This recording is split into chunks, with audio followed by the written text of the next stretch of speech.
Okay, back for more Star versus the Forces of Evil. I did that wrong. Whatever. Y'all knew who I am, right?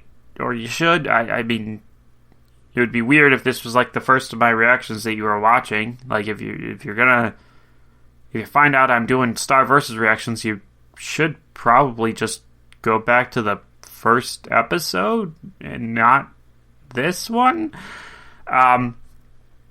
Regardless, today we're taking a look at episodes 17 and 18 of Season 3, and 4 more chapters, so should be pretty darn fun.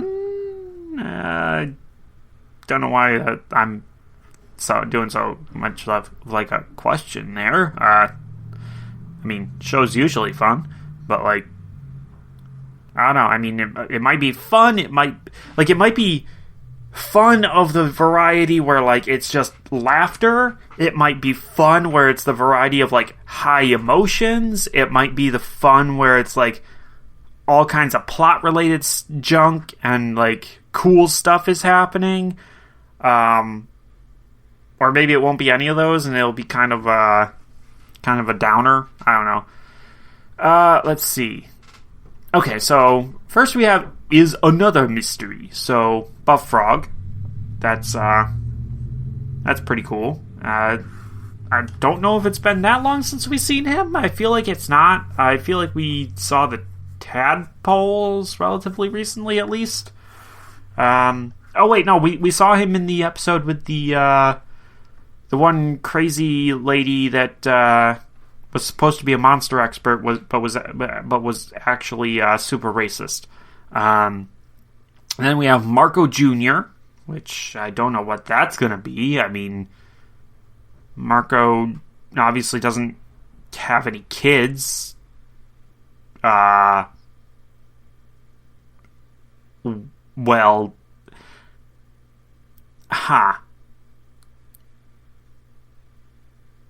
that's, he did technically spend, like, more than a decade chasing Hekapu, and he was a full-grown adult in that time, so, like, legally speaking, it wouldn't have, I mean, it would have been, I don't know how to feel, like, if they totally could have it be that Marco, during that time period, got together with somebody and had a kid. Like, that would be super weird, but, like, they could totally go that route if they really wanted to. I don't think I would like it, but, like, yeah, it's not entirely impossible. I mean, he clearly had adventures that weren't directly related to Hekapu during that time because he got the whole dragon cycle and whatnot. So, like, yeah. Then we have Schooled, and I would have said, and that's spelled with a K and an exclamation point. Damn it, I really wish I had a list that didn't include the descriptions of the episode, because now I know St. Olga's and Meteora. Yay! So, following up with that's fine. That's fine. Good to know. And then we have Booth Buddies. I have no idea what it is on that one, but before I did see that Alex Hirsch is apparently guest voicing in there, which, that's cool. Gravity Falls creator. Yeah, I'm down for it.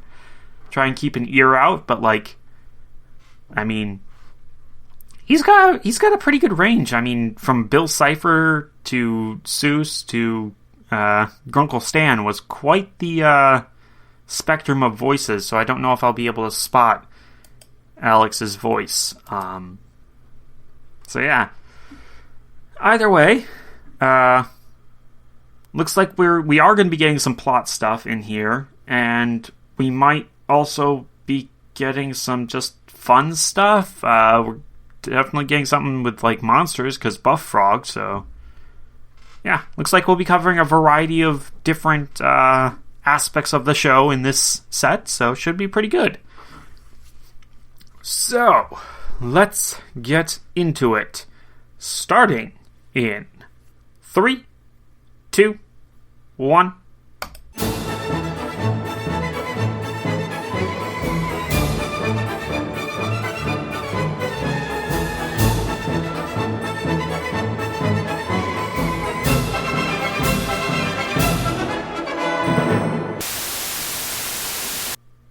Okay, so that first one, it started out pretty interesting, ended pretty interesting. The middle was a little meh, but yeah, the show is not what you'd call subtle with its, applicability, commentary, I don't know what you would call it, but yeah, monsters, racism, classism, all of it combining, what makes Will Smith different from, some kid from a poor part of town. It's, not always sometimes nothing does. Sometimes if, someone doesn't recognize a person of a person who is categorized. Look, some people are bigots, and if they don't recognize a famous person, they can be bigoted towards that famous person. And afterwards, if they recognize the famous person, that person being famous can sometimes override the initial prejudice and cause them to try to recant their bigoted statements. But ultimately, it can never really be undone. And so, in that way, people who are rich can still face that sort of prejudice, but it doesn't always seem that way. And, classism is still a thing no matter what category of person you are put into. Your wealth can often change how people perceive you regardless of those other categories. So, yeah, people being judged in two different ways there and overlapping sometimes. It's complicated. It's complicated, and the show very much does not express how fully complicated it is. And it's interesting that they try and tackle that, but or maybe they don't. Maybe that just comes up accidentally. But I feel like it's actually a thing because this is not the first time we've had it with Tom. So yeah, it's when it comes right down to it, people should not be bigoted and assholes about things. I'm an angry person, but I try not to be an asshole. So that's just my opinion. And when it comes to your wealth, I don't have anything against anybody having wealth, in terms of, taking that apart from, in a vacuum, there shouldn't be anything wrong with a person being rich versus a person being poor, but the problem is that a person being rich and a person being poor, is not in a vacuum. It comes with strings attached to it, and usually, a person being rich means that they have stepped on everybody else around them in order to get there, whereas a person being poor means that they are treated like trash by society in general. So, just, and again, those are generalized statements, so, there you go, but, it isn't that simple, but, it's the exceptions are more notable than the ones that follow that sort of generalized rule. I'm gonna stop digging a hole right there. Yeah, first episode, it had some neat stuff in it, But ultimately, when I take a step back from it, I feel like that episode, narratively speaking, outside of what it may or may not be trying to say about society, like, narratively speaking, we're getting the monsters out of Muni. And there is potential for them to come back to save the day, or there is potential for them to just be out of the way for the climax. Like, it could go either way with that. And that's, at the end of the day, messages, applicability can be whatever. Narratively, having a solid narrative is more important, honestly. So, yeah, we'll see what comes of that. Okay, Marco Jr. Just... what the fuck? Yeah, that might be the... I guess the other episode there with... I guess the next episode with Pony had made me say what the fuck too, but, like, this one was truly a what the fuck kind of episode where, like, you know what? I understand it being in here. Like, you need to kind of address it if you want her to... if you want the mom to have a baby, like, you need to address that, but, like... I just... yeah, that was just weird. I don't even know what to do with that. But it did... I guess it brought up, like, the good point that Marco hasn't told his parents a lot of things, and they've obviously been apart from him for quite a while. I mean, I don't know how far along she was, but, I mean, she has a noticeable bump. They're getting ultrasounds, like, they're throwing the actual shower. I mean, that feels like it's, only 1 or 2 months left, tops, before she pops. So, like, that's the better part of a year, and that's only since conception. They said that happened after Marco left, so, like, he's been gone from Muni for a long time. That's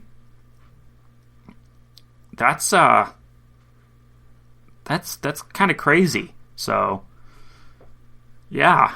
I mean, I guess that part of the episode, it serves to update us on the timeline. It serves to, a little bit of reconciliation between Marco and his parents. But, like, yeah, it's otherwise just kind of a really weird one.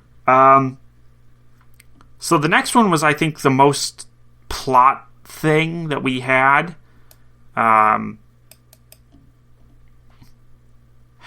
Shastakan.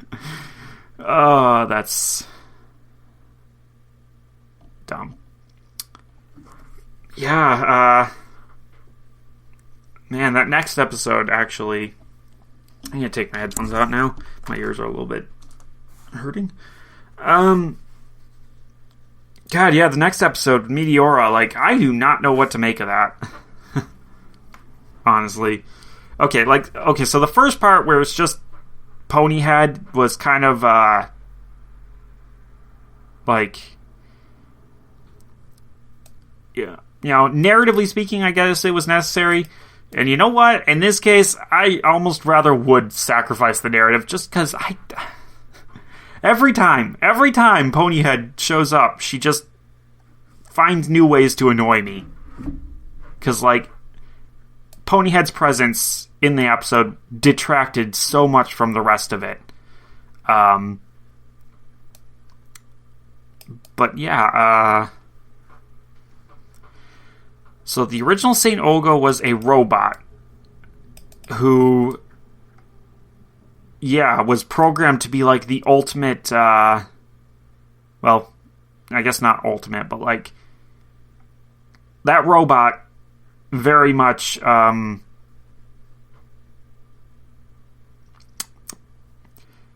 robot was, I don't even know how to talk about it, but like, a lot of what that robot did, whether best of intentions or not, comes across as basically a straight up abusive. And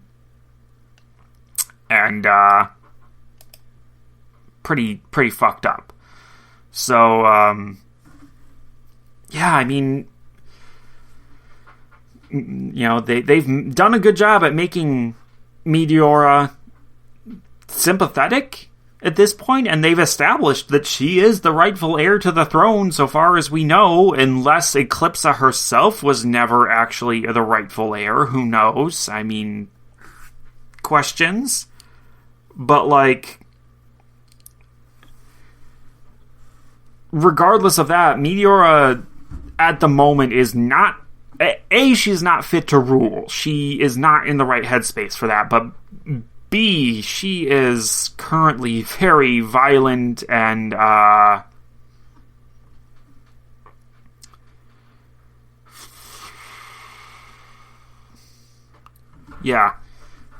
I mean, I can't blame Rastakor for trying to leave, but also, like, I mean, it's really weird, because sometimes the way that Meteora is drawn, like, she looks honestly quite cool, and, like, I'd stick with her, but, like, other times, like, she looks...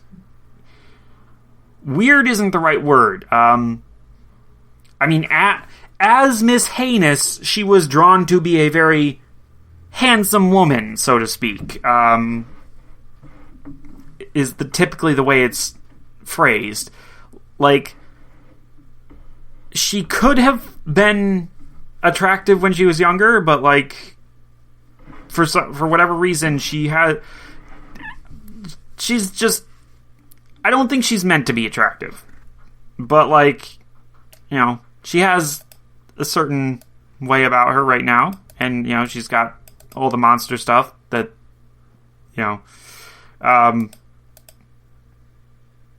let's just say she's reminding me a bit of Catra from She-Ra, and I don't like that, necessarily, just because it feels weird. Yeah. I just have to keep reminding myself that she's like 300 years old and a complete and total psycho. Yeah. No, that doesn't work either, because they've made me sympathetic to her. Okay, well, I don't know what to do. Regardless, that last one, I mean... First of all, Fulduke and Riberia's wedding, like, when the fuck did that happen? I do not remember that happening. Like, that's just weird, first of all. But then, the photo booth that they stole from the Bounce Lounge. Yeah. The whole talk about, what's, going on there, and then them kissing. You know what that reminds me of, honestly? And it's a very different situation, but it reminds me of something that's come up with the show Superman and Lois, which I've been watching. And I love Superman and Lois. Like, it's a great show. It's a great depiction of Superman, and, like, I liked Zack Snyder's Justice League. I wasn't the biggest fan of his other two, DC movies, but, like, I feel like the Justice League one he nailed. But I'm not sure he ever quite nailed the character of Superman, and I feel like the TV show nails the character. But in that show, in season 2 of that show, there's been a plot line ongoing that a lot of people have, been pretty harsh about. But basically, it involves one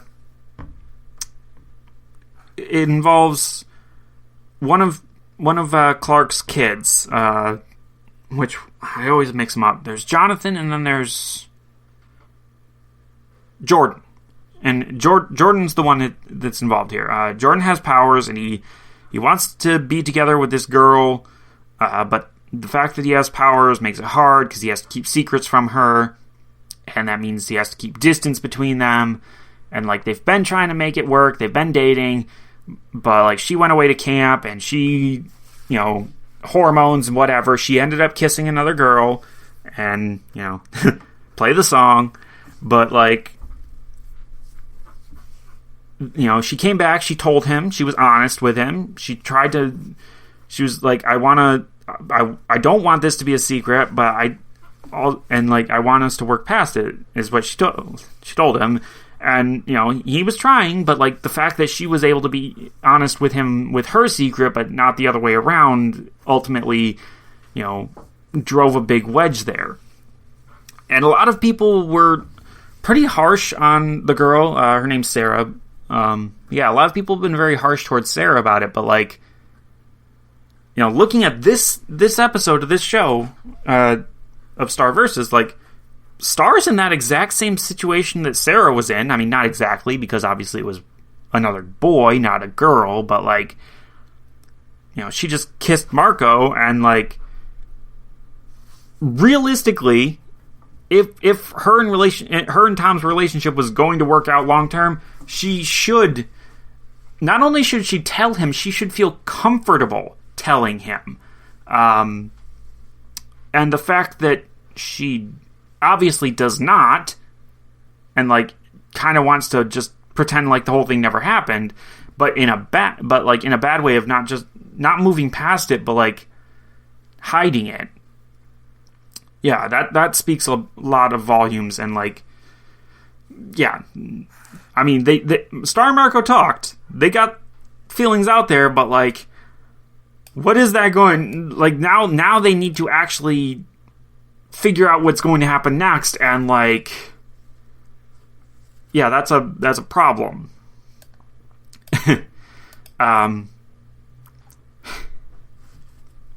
And, here I am getting caught up in, their relationship, and it's like, should they get together and whatnot? And, like, I keep coming back to that thing of just they're kids. They're kids. I'm not even that much older than them, and they still already feel like they're just kids to me. Like, man, like, I still remember what it would have been in, like, high school, and I would have done anything to get together with someone and have a relationship. And, like, looking back on it, and then looking at this show, like, God, it's fucking. It's like one of those things where it's like if I could go back there, I'd be like, I'd smack myself, and I'd smack my younger self, and I'd be like, bro, girls, not worth your time. Focus on, like, getting your driver's license, or finding a career that you really enjoy. Save up some money so you can get a car and start living your life on your own a lot faster. Also, here's some TV shows that you're going to really like, so don't watch them yet. Wait until you get a computer and you have your microphone set up and you can do reaction videos, so that way you can watch all those. Also, practice doing reaction videos first, so that way you can start the channel with and actually be good at it and not suck when you first start. Like, anyways, that was a tangent. Yeah, there's a lot of things I'd tell my younger self, but, like, point being is that, Star and Marco, they're not that much younger than me, but, like, they're kids. They are kids, and they shouldn't have to figure out relationship stuff in a semi-permanent way. Like, they should be allowed to experiment. They should be allowed to figure things out. They shouldn't have to be close to being adults yet. I mean, yeah, they're in high school. Or they were, at least. And they're only a few years away from being forced into the world of adults. But, like, they should be able to take their time. They both have loving parents who are going to support them and, like, not kick them out of their house immediately. And, like, if, like, there's, I don't know, it's a complicated situation, and, like, simplifying it down to just, like, should Marco and Star get together is, like, I don't like looking at it that way. For whatever reason, this is a show where I'm just like, nah, I don't want to ship it. Like, I don't know what it is. I guess it's just the fact that they really do emphasize how much these characters are kids right now.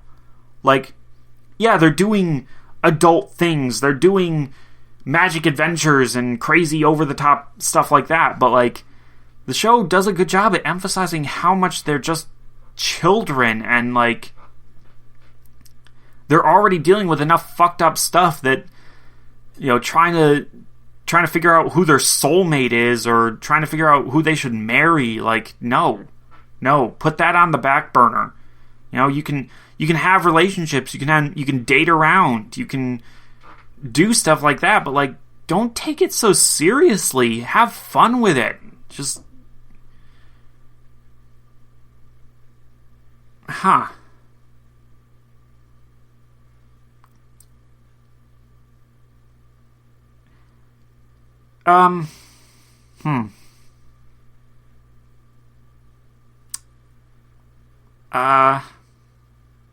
Well, this is awkward, but, I just kind of ran out of steam. Like, yeah. Just,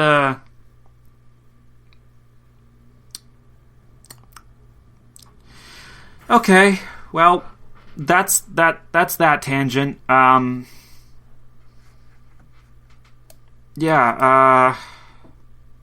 Right, okay, so ignoring everything else there, because, I mean, the show's going to, because at the end there, we had, I'm assuming that was Ponyhead calling Star. I mean, it might have been one of the other princesses, but, like, I'm assuming it was Ponyhead. And, yeah, we have 3 episodes left of the season, and they gotta go deal with Meteora and what's going on there. I don't know. I don't know if they're gonna just have a major cliffhanger or not, but, like, they totally could. They could do like they did last season, honestly, because last season they ended with a massive cliffhanger, and it was pretty good overall. I mean, I do feel like they still rushed it a little bit, but so yeah, and yeah, I mean, it was a good set. I mean, I'm just gonna call it that the schooled one, in spite of Ponyhead's involvement, might just be the favorite. Because I don't want to say it was the last one, and neither of the others really stuck out to me as being like a favorite. The Marco Jr. one was just, it had a lot of stuff going on in it, and it was really weird. So it's not that one. Yeah, I guess Schooled takes it as the favorite of the week, or set rather. I have to remind myself I'm doing things differently now. This is not necessarily going to be a. Yeah, it's not like I'm just doing one set a week or anything. No. I'm just doing these whenever. Yeah, that was this set, and next time will be the season 3 finale, all 3. Which means that I'm not going to be able to get to that tonight, because this has been a lot for tonight, for me recording tonight. For you guys, you know, it'll be out relatively soon. I'm not sure exactly when, obviously, but, like, you know, it'll be soon. Either way, that's gonna be it for this time. Hope y'all you know, enjoyed. Yeah, whatever. I hope y'all had fun. We'll go with that. And I'll see you guys next time. So, till then, bye-bye.